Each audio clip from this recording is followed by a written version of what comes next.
I love road trips. There's just something about getting out on the open road and, driving, and I don't know, it's part of the whole vacation experience. It's not the same as flying somewhere because, you're getting there on your own steam. There's a sense of adventure, a sense of taking a journey, and, you have a goal, because you're going to a certain place, and then all the things that you see in between. You drive through 3 or 4 different states and you see different things. You see how the landscape changes. It's also interesting too, just to be on the road, and also kind of tells you a little bit of something, I think, about the culture and the people. Because it's so different from the city. It's so different from an urban environment. I love it. It's just really interesting. When we first got in yesterday, it was raining. We set up the tent in the rain. And then, we thought it might stop raining, but it never did. It just kept raining more and more. And unfortunately, we had to eat dinner in the car. And then when the sun went down, and it was totally dark by about, 8:30. And, it's it's pitch black. There are no lights here. There's nothing. It's just a primitive campsite. So we just went into the tent and we read a while, and then we went to sleep. But actually we got lucky, because then this morning it was actually pretty nice. It was because it didn't really rain. The sun came out, and so we did some hikes. We hiked into Happy Canyon, which was really beautiful. It was an old Jeep road that was all overgrown and rocky, and just really beautiful because you could see in the canyon. We were going down into the canyon, and then later in the afternoon we decided to take a ride down to see the neck, and that was really spectacular. And it's been a beautiful day, beautiful location, nice campsite.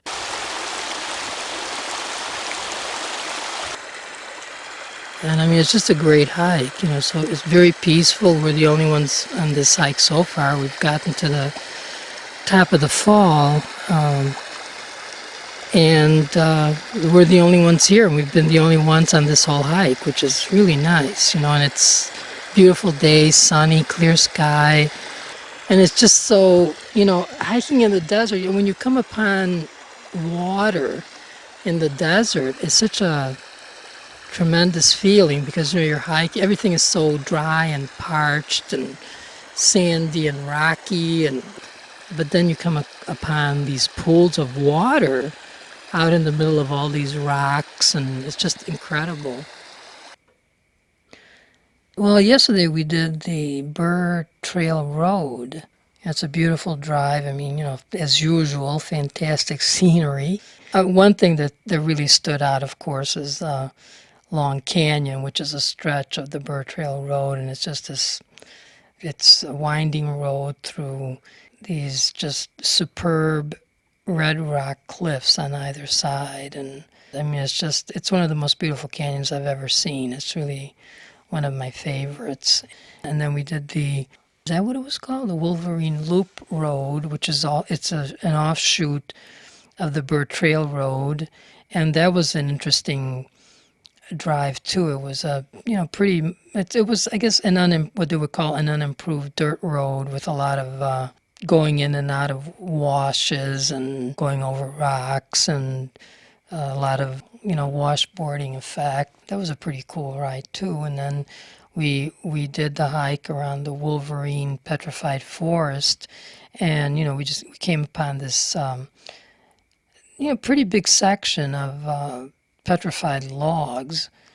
And it was interesting because it wasn't as colorful as the petrified forest in Arizona. In a sense, it was more interesting than the petrified forest in Arizona, because it was just out in the middle of nowhere in the open, and you could just walk all over, walk on top of it. You could touch it. Of course, we were hiking in the height of afternoon. The afternoon sun was beating down on us, and sweating like crazy. And then it was hard to find the trail. There were some cairns here and there, but somehow we found the place. And I guess, that's sort of part of the adventure, but it's also a little bit not scary, but it's a little bit tense because you don't know if you're going in the right direction, and it's so easy to get lost out here. I mean, you could make a wrong turn somewhere. You could easily find yourself in a bad situation pretty quickly if you're not careful. Yeah, it's cool to say, oh yeah, I was here and there and I did this and that, but if you're really in trouble, then it's not cool anymore. And at first we weren't quite sure what kind of road it is because it's, these dirt roads out in the middle of nowhere through public land, and, there's nothing, no services, no, it's just open desert basically.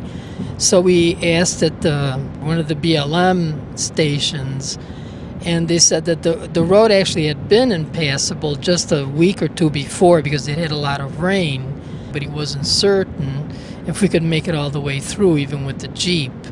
So we figured, well, we'll go for it, and turns out that it was dry. It was really dry all the way through, and of course it's a rough dirt road with a lot of going in and out of washes, sandy washes, rocky, very rocky. And we stopped at Grosvenor's Arch, which is a spectacular double arch. We kept making our way south on Cottonwood Canyon Road, and we stopped at the Cottonwood Canyon Narrows and did about a 2-mile hike there. And then we just proceeded to drive down, continue down south, and it was beautiful. It was a beautiful drive, just classic Utah desert. Dreamcatcher's B&B in Big Water, and it was a good experience because we had been there before in 2003, and it's beautiful B&B, very well appointed, very comfortable, and the people that run it, Eric and Jared, are really nice, very hospitable people. They're just, they really go out of their way to make you comfortable and to help you have a good time, and they know the area very well. They make good suggestions. It was more of a feeling of almost like just visiting friends, so I really liked that. And it's a great place. It was a great place to relax, to come back to after a day of tough desert hiking, going scrambling up and down slick rock, and just the hot desert sun beating down on you. And it was just a wonderful place to go back to. Well, the hoodoos, we didn't even really know about them. Jared and Eric at the B&B suggested that we do that. Again, it's the same kind of dirt road. It's not that it was an easier road. Nothing is paved and pretty much unmaintained, so you don't really know what you're going to find. And we got to the point where we could see the trail, and we hiked down a Weep Wash, about, a few miles to the hoodoos, and it was very strange. It's like being on a different planet almost. I just felt like it was almost like a moonscape or something. You just see these spires jutting out from the canyon floor in all kinds of shapes and colors, and these were mostly white. It was just totally amazing, and that was another beautiful hike. The wave that was one of the top hikes that we've done on any of these trips.